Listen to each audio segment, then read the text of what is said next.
Hello guys, welcome back. I hope you are doing great. Let's go through Jupyter AI in this video. I hope if you are working in data science field, you are familiar with Jupyter and Jupyter Notebooks or JupyterLab, right? But in this video, I'm going to show you how you can use Jupyter AI, right? The main thing here is Jupyter AI brings generative AI capabilities into the Jupyter Notebooks itself, right? In this video, mainly we will be focusing on the native chat UI, which works in JupyterLab.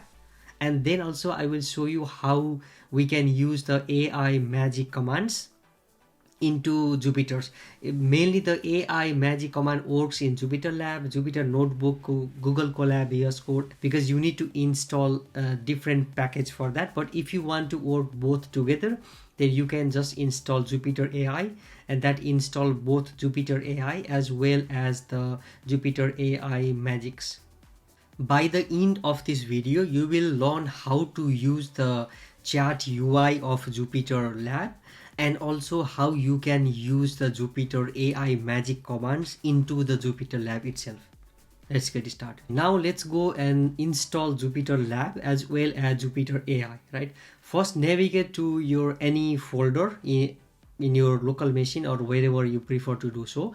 I will be following this documentation from Jupyter AI. The link will be in the description, so feel free to check what is here, right? But now we need to first install the JupyterLab, right? If you want to check if it is installed or not, you can just go here and say Jupyter version, right? It is going to go through all the different things, and it will display the different versions for us. As you can see, the main thing that you need to notice is JupyterLab. We have 4.0.5, and according to the documentation, if you can go here, it works with Jupyter version 4. Otherwise you need to downgrade to other versions also, right? And what they have mentioned here is, in order to install the Jupyter AI, the preferred way is with Conda, right? First, let's go and create a Conda environment. For that, what you can do is you go here and let me paste the command. So here is conda create-n.venv. So we are going to create a virtual environment. We are going to use Python 3.11, but according to the documentation, you can have Python 3.8 to 3.11, meaning that it should work with Python 3.8 also. But I highly recommend going with 3.11 as it is working here, so that you don't face any issues. And I'm going to activate this, but before that, make sure you have Conda installed. Let me show you Conda also first. Conda version, right? By the way, I'm working on GitHub Codespace. If you are working in GitHub Codespace, then all these things will be installed already. You don't need to install Jupyter as well as Conda, just as an info. Now I can say enter, right? Once this is done, it is going to create a virtual environment and activate that for us. Now we can install the Jupyter AI. Let's copy this command, go to the terminal. As you can see here, now our virtual environment is being created. I can just run pip install Jupyter_AI, right? And I will type enter. It is going to install all the necessary packages. As I mentioned you before also, when we install Jupyter AI, not this one, Jupyter AI, it is also going to install the magic package for us. If you want to work only with the magic commands, you don't even need to install Jupyter as well as Jupyter AI. You can just install the magic commands. It is pip somewhere here. If you go to this AI and magic commands, it is shown here, pip install Jupyter AI magics. And it is also mentioned somewhere here that if you already have Jupyter AI installed, the magic package is already installed automatically, right? So let's first go to the part where it says installation. We are here. And when this is installing, let me see. Okay, it's already installed. So I will clear the screen. As you can see here, there are many models that are being supported in JupyterLab, right? You can use AI21, Anthropic, Bedrock, Cohere, Hugging Face Hub, OpenAI Chat, SageMaker, and all the different things. But I will show you the example with OpenAI in this video. You can refer to this documentation, as I said before, in order to go through other different models. Now what we can do is we can one way to do is we can already provide the OpenAI API key in the terminal itself and open the JupyterLab, or we can just run the JupyterLab and configure inside the Jupyter environment, right? Let me go here and run JupyterLab. When I run this, the JupyterLab is going to be open in the browser itself, right? Let's wait for some time. As you can see here, it just freezes for some time, but it will show us the link and where we can go and click to open the JupyterLab in the browser, right? Let's wait for some time when this is running. This is the one thing that an unexpected error that occurs in reloading page. I can say reload, right? Let's see. Okay, it's again setting up the environment. This is some minor issues that you might face when running in the GitHub code space, but as you can see, it now opens, right? Okay, let me click this and it should take us to the JupyterLab, right? And now it asks the token. So for the tokens, as you can see here, here is the token being provided. I can just copy this part here, Control C, go here, and in the token, Control V and log in, right? So I said neighbor. So it is going to open the Jupyter environment for us, as you can see. And as you notice, if you are working with the normal JupyterLab, there is something added here called this chat icon. If I click this chat icon, here it says welcome to Jupyter AI. To get started, please select a language and all the different things, right? So this is what appears in your JupyterLab when you install Jupyter AI extension. As I mentioned before, now I will show you how you can configure the chat UI, and in the later part of the video I will show you how you can use the Jupyter AI magic commands, right? So as we are here in the chat UI, let's click this start here. So once you click this, it asks us to choose the language model, right? From the drop down here, we can choose the different models that we want to use. As I said before, we are going to use the OpenAI model. If we scroll a little bit down, we can see there are different OpenAI models. I'm going to use the GPT 3.5 Turbo. So I will choose this one. And now it asks us base API URL organization. We don't need this because this is optional. And there is this embedding model. We don't even need the embedding model if we just want to use the chat UI, but let's choose one embedding model. And for the embedding model, we are going to use the text embedding ADA002, right? After this, there is the API key part. For the API key, you need to go to the OpenAI's API website and click new secret key. I will go to create one, copy. I'm showing you this because I'm going to revoke this after this video. Control V, and now it says here send the message, enter, and start a new line. It's just shift enter. It's the normal behavior, you can change it, but now we can do save changes. If you see this setting saved successfully, then you are ready to go. Now it is a little bit confusing here, but you need to click this back arrow which is on the top. If you click this back arrow, now we are inside the chat UI. So as you can see here, it says, hi there, I am Jupyter Note, your programming assistant. And there are different commands that we can use in order to have the conversation. Now, if I ask here, hello, it is because I just typed enter, but if I need to click this send icon, and it is going to, hello, how can I assist you today? Meaning that our OpenAI connection is being configured, and now we can ask as many questions as we want. I can just go with any commands. As you can see, the chat interface is already being activated. You can ask as many questions as you want. Here, let's ask some questions first, right? Let's say that create a function to add two numbers, right? So if I click enter, it is going to create a function for us to add two numbers. As you can see here, certainly here is an example of function that adds two numbers, right? And by the way, one thing that you need to remember here is it remembers two different chat history. If I go here and just say how to add, let's say, many numbers in the same function, right?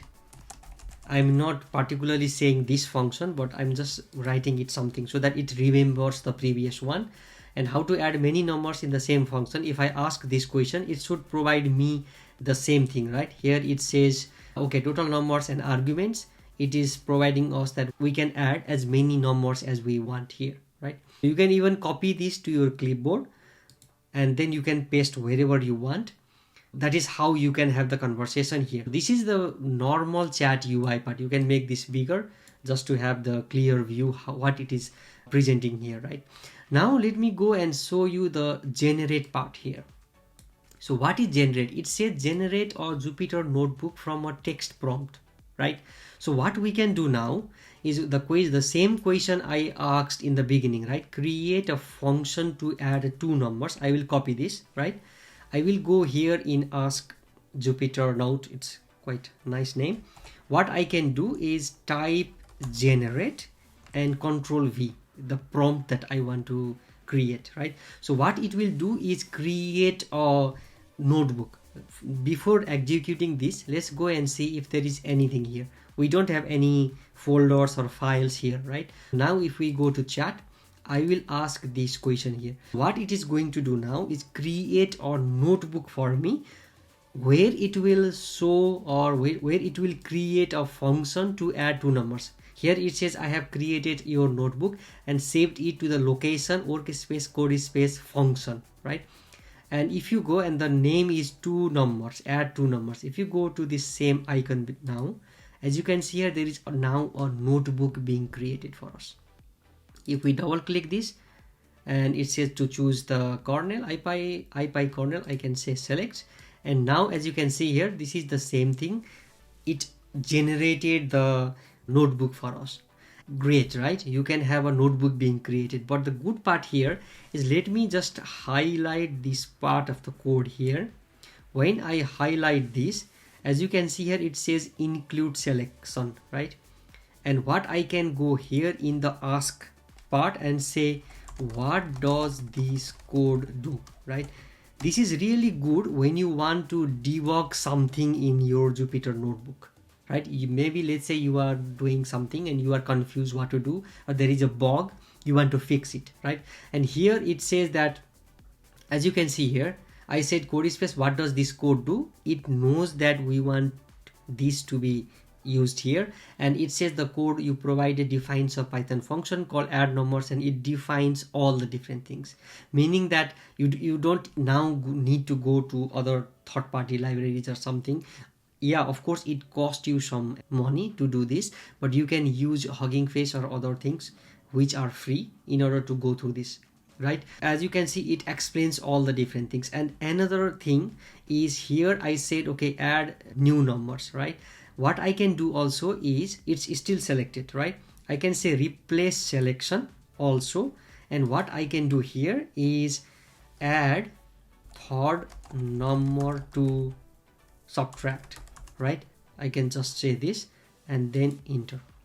What it will do is, so it says, okay, this is the selection that it did before, right? And as I said here, I said it to add the third number to subtract, right? It created a new one, add numbers. Well, the function name is still add numbers because I didn't ask it to give the different name, right? Number 1 plus number 2 minus number 3, and it explains all the different things. And one thing, if you noticed here, is it included that particular piece of code and replaced that in the code itself for us. That's really impressive, right? As you can see, it says this is the first one that we created, but this one, it says to add a third number and perform this, you need to do this kind of things, and it already included here. So this is really impressive. Now if you want to know what are the different commands that you can use in the chat UI, you can go to this chat section here and just type help, right? It will provide you all the different commands that you can run here. We already used this generate part, right? And if you want to use or clear the chat window, you can just run here clear, right? We already used the help, as you see here. If you want to clear this, you can just run clear and it will clear the screen, clear the chat window, right? And about this help and ask section, it is same as chat with documents, right? You can teach the Jupyter Note about files on your system, as well as ask a question about your learned data. I'm not going to go through in this video, but if you go to the documentation, if you go a little bit down here, there is a section where you can go and utilize this. Let me find it for you. So this is the generate part, and here as you can see here it says learning about the local data, right? So use learn command, you can teach Jupyter AI about local data so that Jupyter Note can include it when answering your questions, right? So what you can do is pass the documents in for the learn command, and after that it is going to learn, meaning that it is going to create the embeddings for you, and then you can ask the questions related to that particular document with the ask command. I hope that is clear now. But now let's go and see how you can use the AI magic commands. Okay, as you can see here, there is the AI percentage sign AI and percentage AI magic commands. What does this mean, right? Percentage AI is the line commands, and percentage AI is the cell magic command, right? In order to install this, as I said before, if you install Jupyter AI, it is already being installed. But if you just want to use with Jupyter AI magics, you can install with pip install magic, and you need to load this particular magic command. Let me copy this part here, and if I go to the JupyterLab, I can even ask this chat UI to create a new notebook for me, or I can just go here. Let me go here and create a new notebook, right? Let me close this. I can create a new notebook. You can just give any name. I will just go here and give the notebook test.ipython. That's no problem. So if I go here and if I first say pip so Jupyter, what is the command? Let me go back here. Jupyter AI magics, right?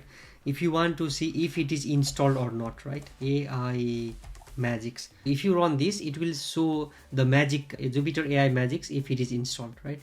So it means that it is already installed. If it is not installed, you need to change this show with Jupyter pip install, and it will install, right? So this is one part. And now, as I said before, we can just load this particular magic command. And now I'm going to load it. It is now being loaded, right? So what is the next thing that we can do? Let's go through the documentation, and here it says load, and if I go here I can ask many things, but let's go and say first AI help, right? Just to know what are the things that we can include here. I can type percentage AI dash help, right? If I run this, as you can see here, it shows all the documentation. So uses percentage AI options model ID, invokes a language model identified by model name with the prompt being contained in all the lines after the first, right?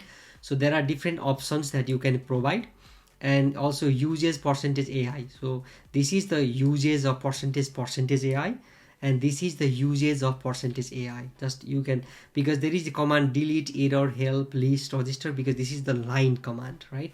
So if you go here, it will show you how you can run these things, and there are all the warnings. You can just go here and see, because as of version 0.8.0 only percentage AI cell magic may be used to invoke a language model, because percentage AI line magic is reserved for invoking the sub commands. You need to be careful when using which commands, right? So if I go here and run percentage AI list, it will show me all the lists also. Let's say that if I go here and run AI list, it will show me all the list. As you can see here, AI, and this is the models that I can use. And if I go to the OpenAI, as you can see here, these are the models that I can use. Let me bring this here, and there is also the OpenAI chat, and there are different models that is already being supported for us, right? So yeah, you can just go here and play around this, but just let me just show you if it works or not, right? Let me go here and let me copy one of the thing from here. Instead of AI, I'm going to use the OpenAI model, right? There isn't any information how you can provide the environment variables here, right? That's the reason what I'm going to show you one thing here. Let me go here and copy this. Let me go here, Control V. It is not copied all of the commands. Let me go this all part, Control C. I will go here and run Control V. I haven't done anything, but I'm just copying the commands and I'm trying to run it here, right? It says here, okay, we need to provide the Anthropic API tokens. That's the thing, it is not mentioned here, so you might be getting confused because you need to first configure the OpenAI API key or the API key for that particular model, right? If I change these to OpenAI also, it is not going to work. Let's say that I want to use OpenAI chat, or I can just use OpenAI. And what is the model I want to use? Let me see. I can use GPT 3.5 Turbo, right? Because these are the models that we can use. If you go here, OpenAI, there is OpenAI. By the way, you can just copy from here, right? So it says here for OpenAI we have these different models, and for OpenAI chat we have these different models. Okay, for OpenAI we don't have GPT 3.5 Turbo, so I can just use one of those. Let me see if it works. I will just take this one. I will go here and I will paste it here. This is the easiest way how you can work. So if I run, let's say, write a poem about Jupyter, right? And if I run this shift enter, it again going to complain us that okay, there isn't OpenAI API key.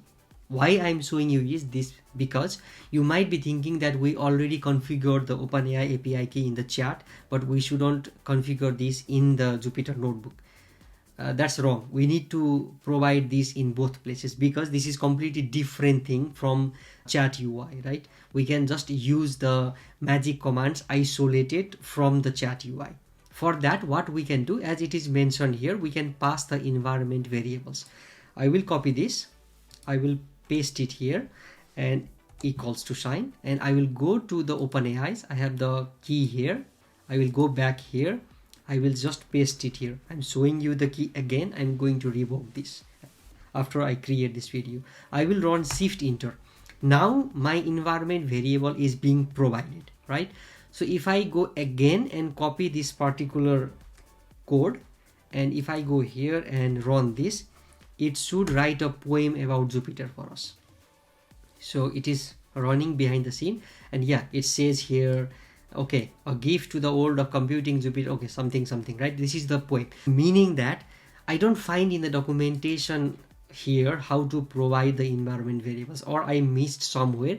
But the main thing what you need to be careful about is first install the necessary packages, right? I have shown so what you can do, pip add. If I run this add, it will show that it is already being installed. Okay, not add but install, right?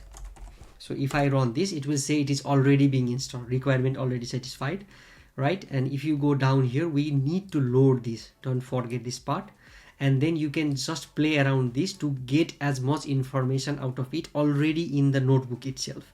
And if you go to the list, you can see which models are supported for which provider, right? I was just going to go through with GPT 3.5 Turbo with OpenAI, but it is not supported. I knew this because I run this command in the JupyterLab. This is how you can just go here and see what are the different things being supported, right? And then when I run this, it gave me the error saying that I need to have the API. This is how you do debugging kind of things. And yeah, trial and error, right? I'm showing you this because it might be helpful for you, okay, how you need to proceed from one step to the another. And now I provided the environment variables. After that, I was able to run this particular thing. So yeah, that's all I want to show you in this video. I hope you get the idea how you can use Jupyter AI, and with Jupyter AI extension or the package, you can have the chat UI interface already in the JupyterLab, as well as you can use the Jupyter AI magic commands. Thank you for watching and see you in the next video.